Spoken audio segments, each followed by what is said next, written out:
Lecture analytique. Relevez les pronoms personnels utilisés dans chacun des textes.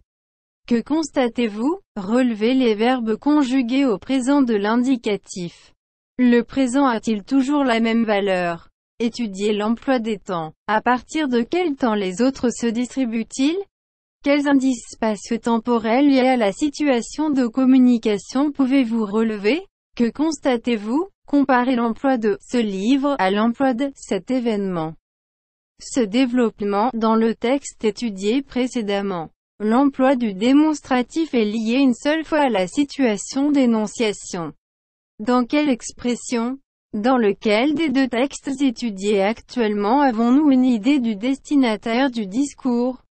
Relevez des éléments pour justifier votre réponse. Je vois que tu piges pas. Comment le destinataire du discours a-t-il pu manifester son incompréhension selon vous? Comparez les deux discours au niveau du thème traité, de la langue utilisée, de la ponctuation, du nombre de traces de l'énonciation, de la manifestation du destinataire. Un des deux discours a été produit sans préparation préalable, lequel? Quelle est la visée commune aux deux discours? Quelle question est à l'origine de leur production? Expression écrite. Le second texte est le produit d'un travail demandé par le professeur à ce jeune adolescent. Rédigez le sujet qui a été proposé. Cet énoncé doit comporter une partie informative qui définira la situation de communication et une consigne. Faites le point. Une situation d'énonciation se définit par l'ensemble des facteurs qui déterminent la production d'un discours, nombre et personnalité des participants, présence de « je », nous, tu, vous, indices spatio-temporels liés au moment de l'énonciation, ici, maintenant, marque de jugement. قراءة تحليلية. لاحظ الضمائر الشخصية المستخدمة في كل نص.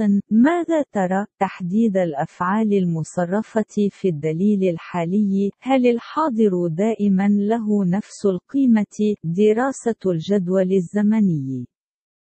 من أي وقت يوزع الآخرون أنفسهم؟ ما هي المؤشرات المكانية والزمنية المرتبطة بحالة الاتصال؟ هل تستطيع النهوض؟ ماذا ترى؟ قارن استخدام هذا الكتاب باستخدام هذا الحدث، هذا التطور في النص الذي تمت دراسته سابقاً.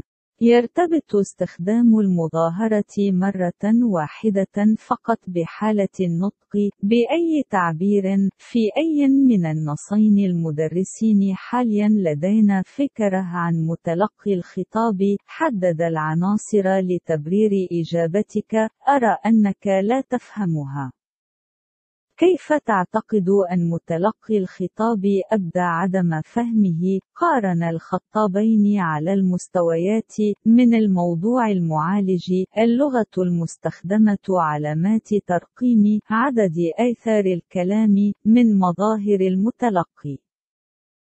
إحدى الخطبتين صدرت دون تحضير مسبق.